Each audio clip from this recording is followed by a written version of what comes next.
Hey, everybody. How everybody doing today? Welcome to Stu Queen's Thoughts. I'm Stu Queen, but this is my channel, y'all. We're considered the Royal Gladiators over here because we never give up and we never give in. And shout out to all my millimeters. I hope all of y'all are well. If you come through, drop some chess pieces in the chat for yourself.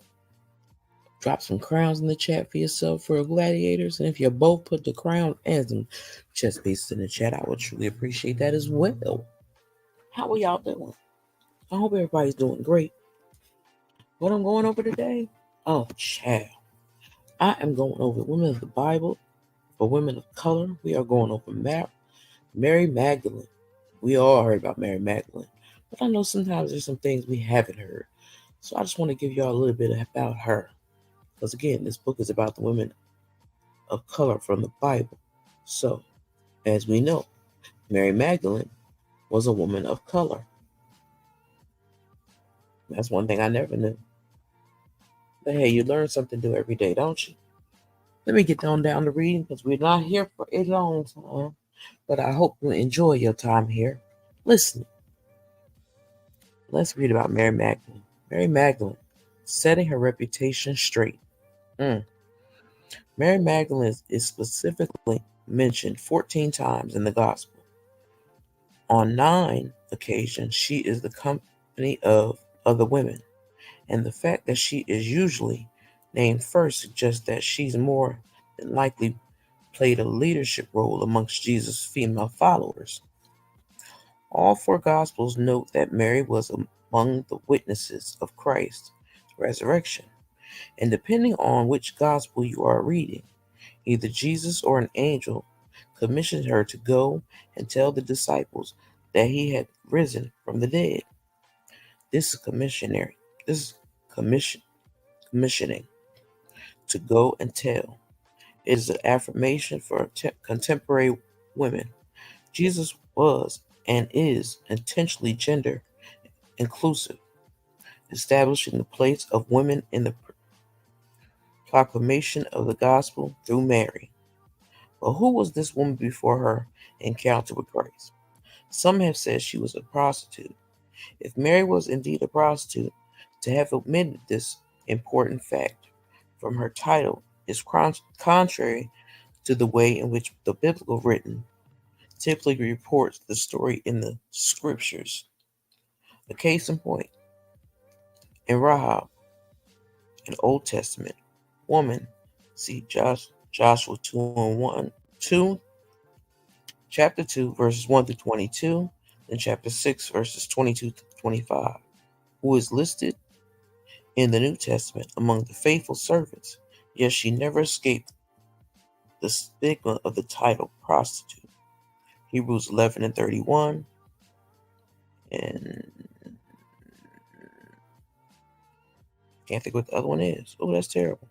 Because it's not John. I think it's Joshua 2 and 25. I be getting confused sometimes.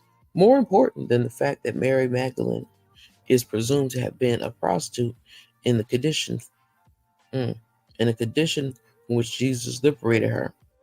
She had been possessed with the 7 demons, a fact mentioned in both Mark 16:9 and Luke 8 and 2.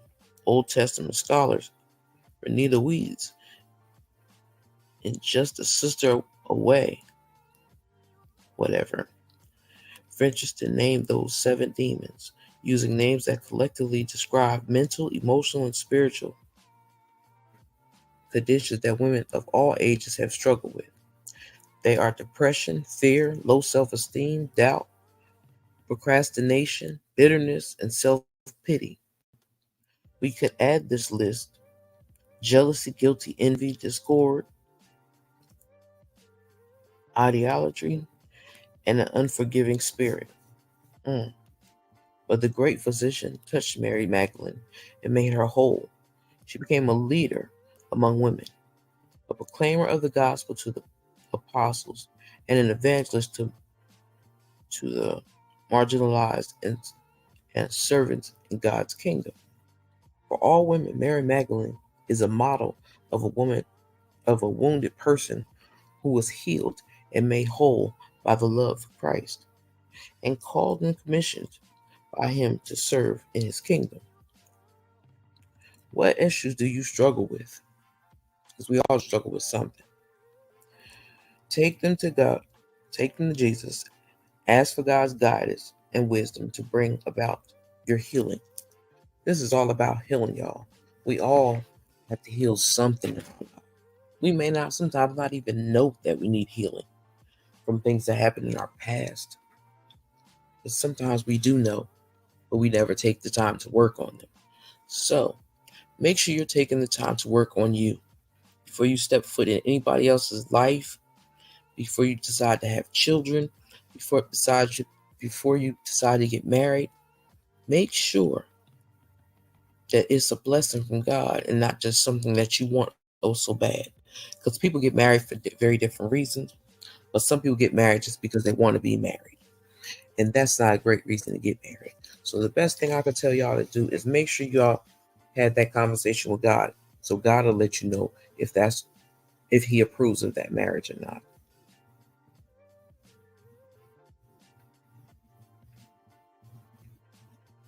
Heck, sometimes you got to take it beyond that. I tell couples, and like I said before, I tell people all the time, I'm a single person. But I have lived a life of relationships, and I know whether there's marriage papers or not, relationships are relationships.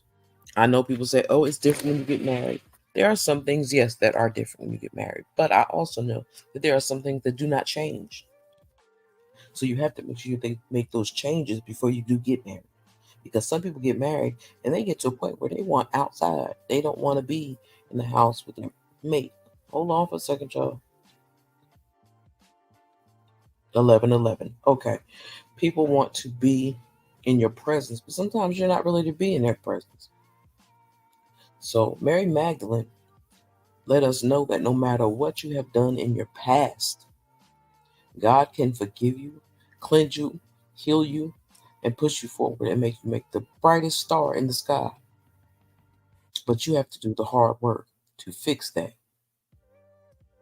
Make sure you letting God guide you, but make sure you also are giving yourself to God. Make sure He is attached to your heart, your spirit, and your soul. Don't let man stop you from doing anything that you want to do and that you know that God approves of. Because God sometimes will show you His approval without moving a mountain. It could be a little whisper in your ear. It could be something big that you've seen. It could be something that repiqued your interest. If it repiqued your interest, then I think if that's something you should go for. I think that's something that God is telling you, yeah, girl, yeah, yeah, king, yeah, queen, you can do that. Never let nobody think you can't do something because of your past. Your past does not dictate your future. What dictates your future is what you do to come out on the other side in a better way. Because a lot of people have addictions. With God's strength and your faith that He will pull you through, and the hard work you do, He will pull you through that. And He will let nobody use your past against you because He knows your heart. Okay? He knows your heart. And with that being said, I'm going to leave it right there and put a pin in that right there. But He knows your heart. So you work your side in your human force and you let God work with your spiritual. Just don't let the two collide. Because sometimes that could be a little hard. Been there, done that. But anyway, I hope y'all have a blessed morning. Don't let anybody disturb your peace. Love up on yourself. Because if you don't love up on yourself and take care of you first, how you going to take care of anybody else? How you going to love anybody else if you don't love you first? And some parents have an issue with their kids. But you got to take that to God, because I understand every mother does not have that mothering thing in them. But if you ask God to guide you through motherhood, He will. I promise you he will. And your children will help guide you through. So be mindful of that. And again, please be safe out there, y'all. Please be safe out there. Because too many people are getting sick and they're getting very sick. And we don't want to lose any more people because of 19 and his relatives. So have your hand sanitizer, your mask, your gloves, whatever you need. Make sure you have them before you step outside. Or make sure you keep some in your car. Okay? I hope y'all have a blessed and beautiful weekend. Enjoy yourselves. And with that being said, y'all, it's still Queen Bee out. Y'all have a blessed and beautiful one, y'all. I'll holler at you another day. It's still Queen Bee out.